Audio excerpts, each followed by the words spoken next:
ngayon. Before mag-camp, actually napakarami ko na pong camp na inatinan as youth director, sa youth, no? Marami tayong mga expectation, no? Usually, pag nagka-camp, ang ina-expect natin yan, yung iba sabihin niyan, ay baka may makilala ako.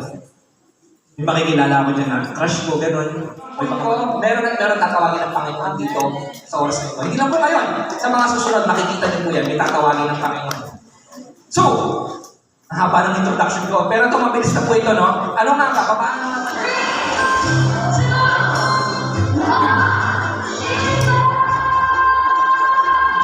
Meron ng dati sa Jungan.